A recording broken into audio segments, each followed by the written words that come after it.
Hello again, friends. Welcome to another edition of Growing Smart, the Stronghold podcast. I am your nearly 100% healthy host, Thom. If you remember, if you listened to the last podcast, which I just went back and listened to again, man, I sounded like, I don't know, I was breathing through cotton balls. I feel like every single person I know has either been sick or is sick right now. It is hitting this area hard in the Tampa area. Everyone's got this cold. But I'm almost 100% healthy. I hope you are too.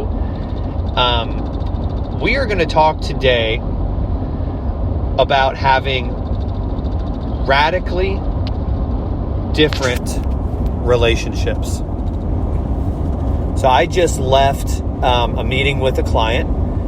We were talking about business partnerships and some difficulties within their team and especially their management team and some different challenges amongst owners and navigating difficult conversations. And I'm headed to a lunch meeting with a couple strategic partners where we're going to have some conversations about different ways we can move forward and be a partner with each other. And as I was thinking about the conversations I just had and the conversations I'm about to have, one of the things that really struck me is that I really have, and oftentimes, not in all cases, but in many cases, I'm fortunate to have really radically transparent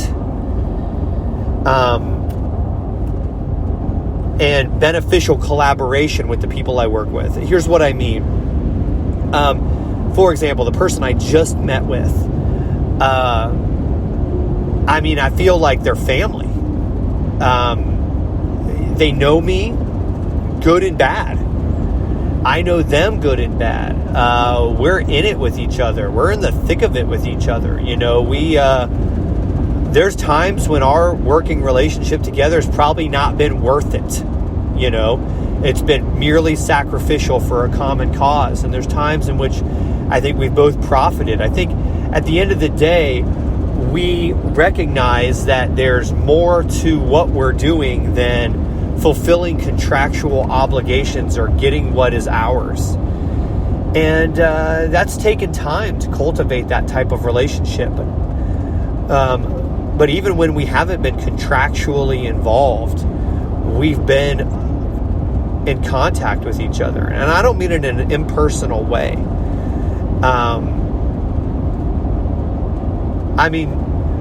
We're involved. Our relationship is radically different. And I feel very blessed and fortunate to have those types of relationships. But as I think about that, that is the type of relationship I am typically pursuing with most people. And I don't mean a friendship. Let me qualify this. While I do have friends that are clients, I don't mean that I'm looking to be their friend, that we just hang out together. Actually, most of my clients don't hang out with me outside of the working relationship. Some do, but most do not. But our relationship, my hope is, and I'm on a journey to make these relationships radically more impactful, and I'm deliberate about that. And I think there's great reason and ROI in doing that. So I'm going to put forth today, I hope, reasons to doing that and practical ways that you can go about doing that and what the benefit is for you to do that. All on today's Growing Smart. Here we go.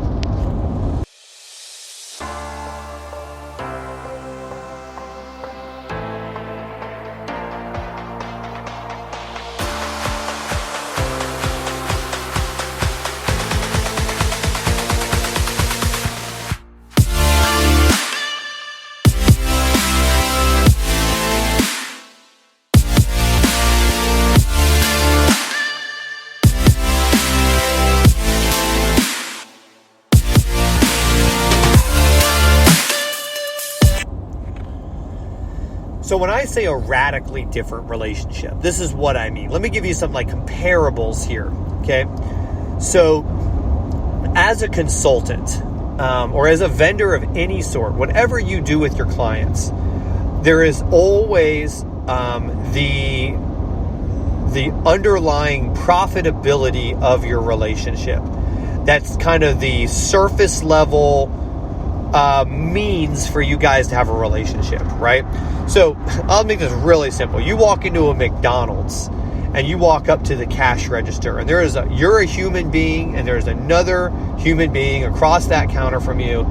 The reason you're there is to order your Egg McMuffin. It's on my mind today because it's free Egg McMuffins today across the country, which I did not take advantage of, but it's free Egg McMuffins today. And in 2 minutes, there won't be free Egg McMuffins. Now, maybe it's all day. I think they do breakfast all day now. I should be able to get free Egg McMuffins all day. Somewhere, somebody's driving to every McDonald's in town and getting an Egg McMuffin today. Kudos to you, sir. So the purpose of your relationship is to get that Egg McMuffin. That's what it's there for. So you know that, right? And hopefully that that momentary opportunity with this other person is pleasurable, pleasant. You know, they smile. Hi, how are you? Welcome to McDonald's. What can I do for you today? I'm here for my free Egg McMuffin. Maybe you crack a joke. Maybe you get along. And you move on. But there was interpersonal relationship there. You saw their face. You probably knew something of them from that brief interaction. You saw their name on their name badge. And no matter how much we may try to just be there for our Egg McMuffin, you almost have to deliberately try not to associate with this human being. If you have any sense of people, you know, there's an interaction that's there. And you are making choices during that interaction. And that's what I'm trying to call your attention to here. You can just show up, ask for what you want, deal with the person almost like dealing with a machine and move on. They can do the same to you. But you almost have to choose not to at least have some level of personal contact. Where with a machine, no matter how much you try, you can't have more personal contact. There is a uniqueness in human relations, even when you're doing it just for the sake of mere transaction. And again, you have to choose to try to remove that. It's there at the lowest common denominator with the person is still intimate. There's some level of personality there, right? There's some level of interaction. Now, you can choose to step that up a notch. You can choose to be concerned about that person, right? Or to gain further knowledge about that person. And if we choose to do that, we engage in that by asking them questions, right? Hey, I haven't seen you here before. Are you a new employee here? Oh, you are. Well, hey, congrats on getting the job. I hope it goes well for you. I come in here often. You know, now you become something significant to this person, and something as simple as taking an interest in them and encouraging them. You can go even further. Hey, I see your name. I've never seen a name like that before. You know, tell me about your name. Now, maybe that would make the person uncomfortable. You're getting too personal too soon. But my point is that over time, even in simple transactions like the person at McDonald's that you're working with, you can actually gain a greater relationship than was necessary. And if you think about it, if the other party is willing, and because it's pleasant to them, they probably will be, there is ROI in that. Your day gets better. Your confidence in the ability to enjoy interacting with the human race improves. You take pleasure in that. There is an ROI. There is a return on that investment. And as you get to know people, and as you concern yourself with other people, it is a proven fact that your concern for yourself will go down. Your ability to sympathize with others and relate to others will increase. And all in all, life becomes more significant. Okay? When people are laying on their deathbeds, I use this example often. Some people say it's dark, but I think it's just so significant. When you're laying on your deathbed, try as you might, you are probably not going to relish in your achievements much.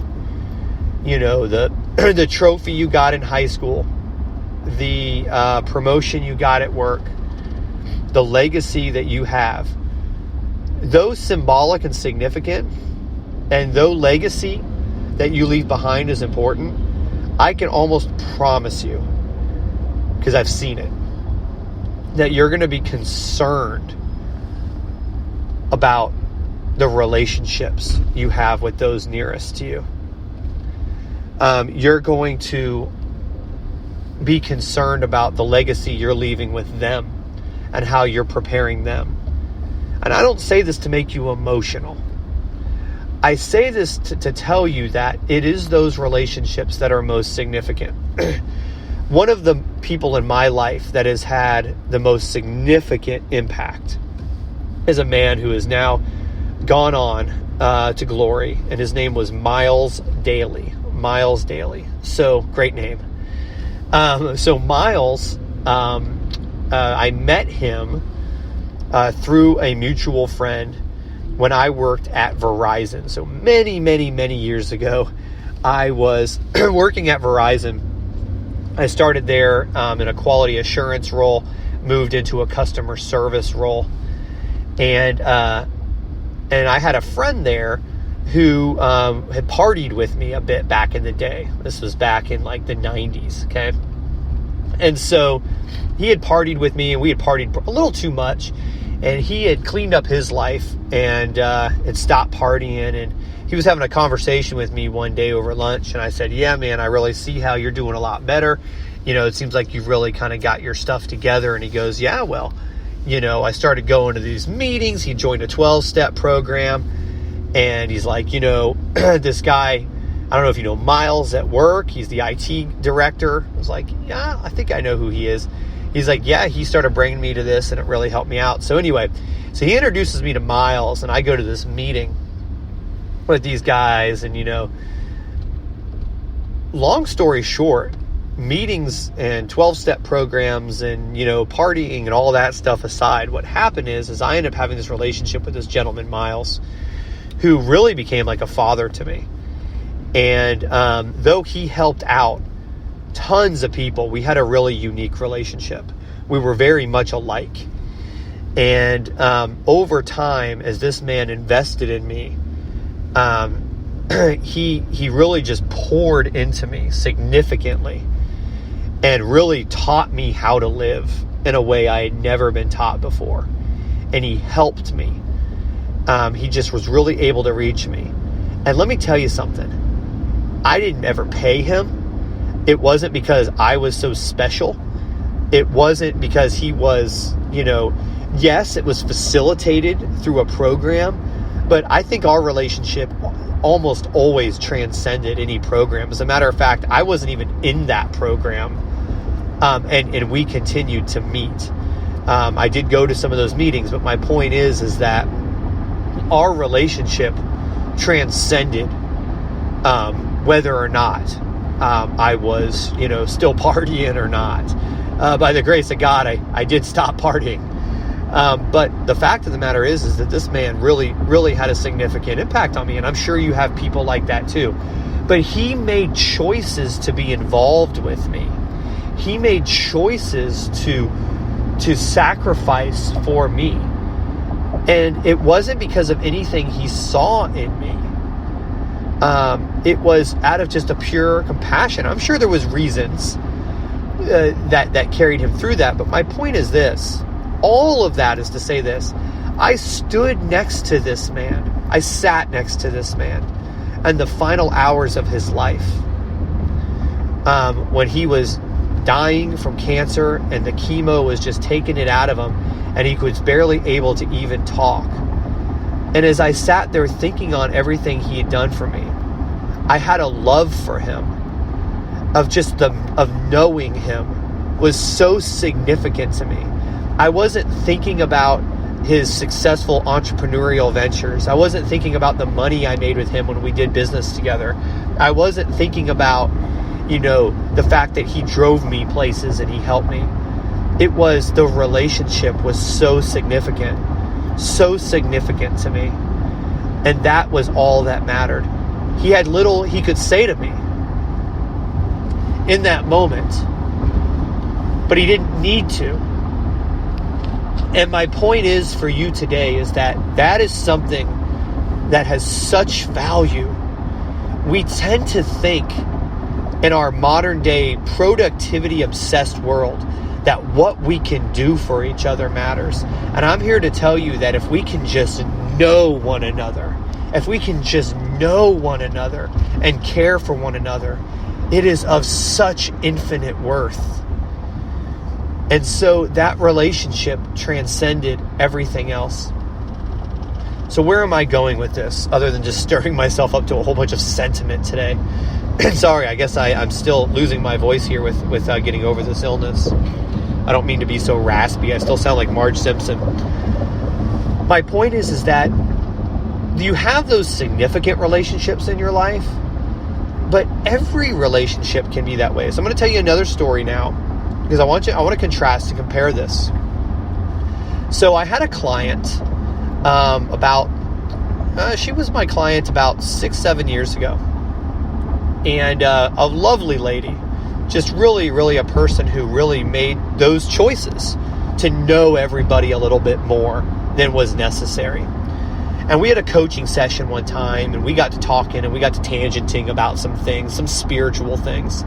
We found we had some disagreement, but she was just so wonderfully diplomatic, and so we were able to discuss some differing points of view in a way that really sharpened one another. And I think actually I probably had some influence on her, and it was really wonderful. The relationship was really wonderful. The conversation was really wonderful. But she just was such a compassionate person. She always just chose to know people more than to just know them from a business context. And while we never became great friends, I never went over to her house for dinner. I helped her in the role she had hired me to do.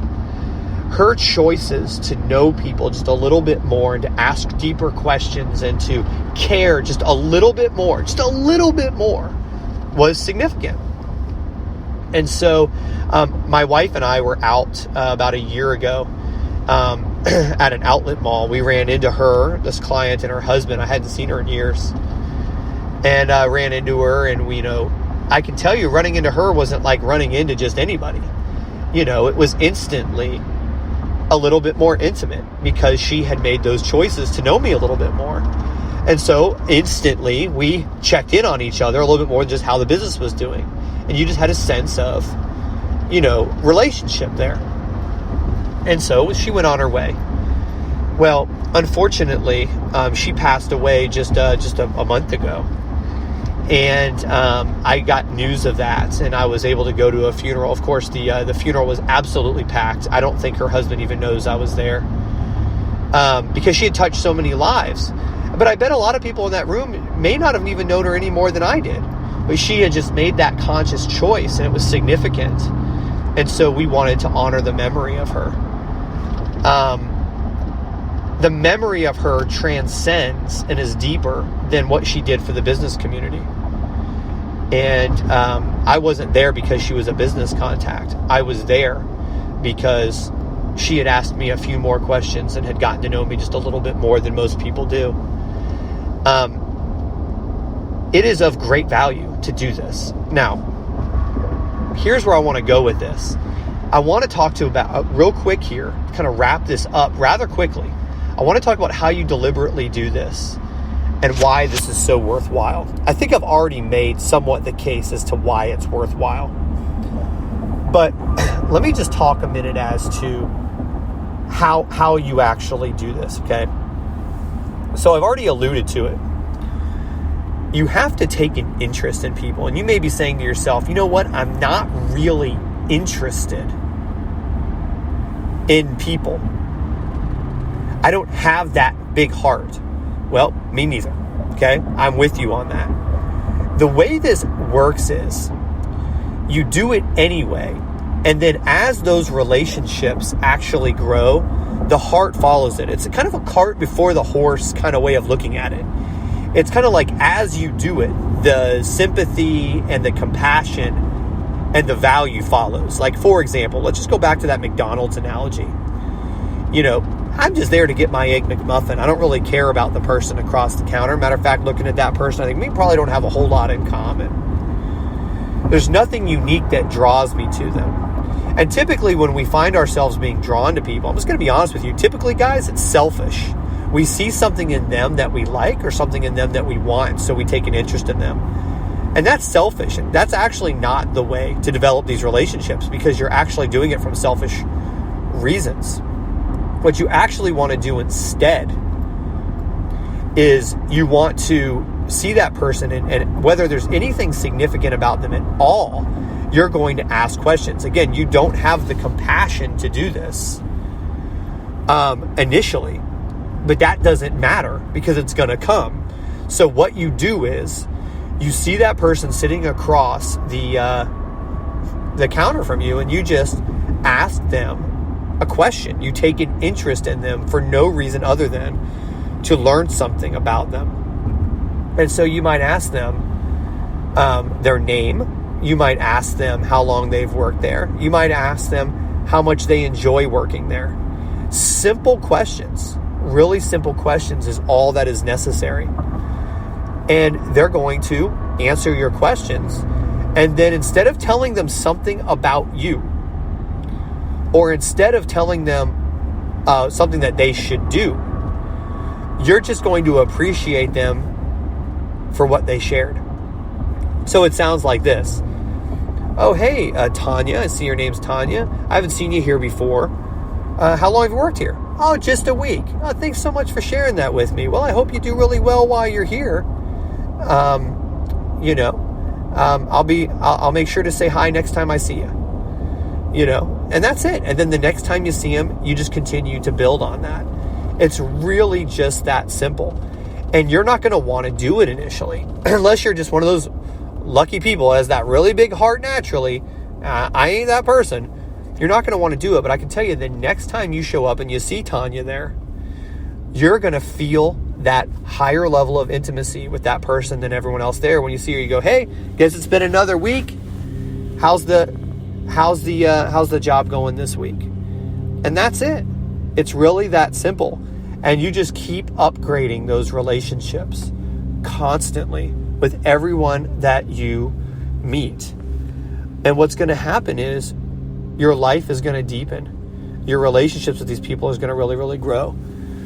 From a business standpoint, from a business standpoint, doing this, and that's how I started off in the context, doing this makes your relationships with your clients so much more meaningful. And the ROI is without compare. Not only do you have the benefit of the relationship themselves, but your ability to encourage one another, your ability to draw encouragement from these people is really helpful. I can tell you I've learned a ton and been helped a ton by my clients. And I'm not ashamed to ask my clients for their advice, even though they're paying me for mine, because our relationship is there and I can absolutely get value out of those relationships. So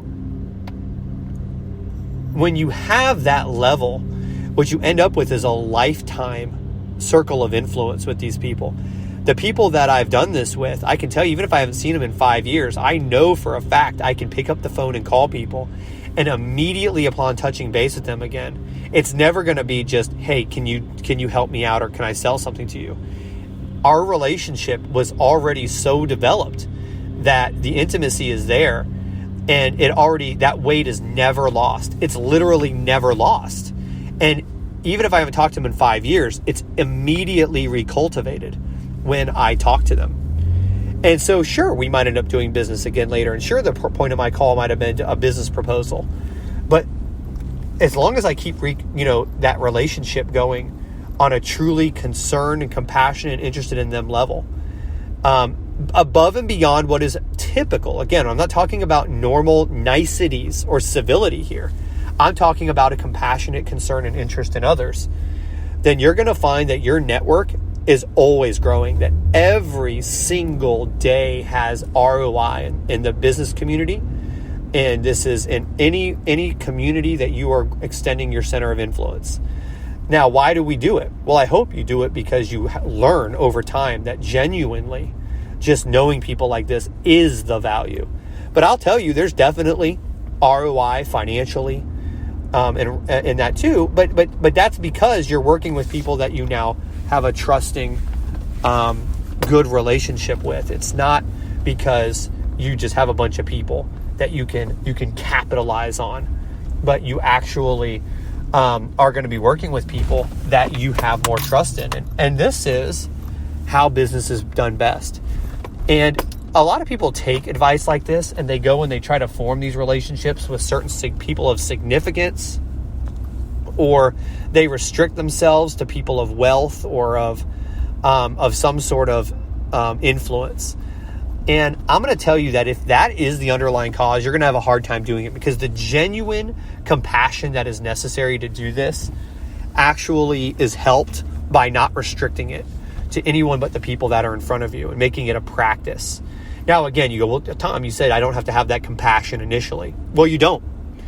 But my point is that you will be best served if you try to build this relationship with everyone that you can in your center of influence around you, so that when you do meet people of influence, you're still doing it from that natural way and not doing it purely. As I drop my microphone here, you're not doing it purely from that self-centered motive. You might not have my point is this, you may not have an extremely naturally compassionate motive, but just as long as you don't do it from a self-centered motive alone, you just learn to meet people in this context, the compassion will follow. That's my encouragement to you there.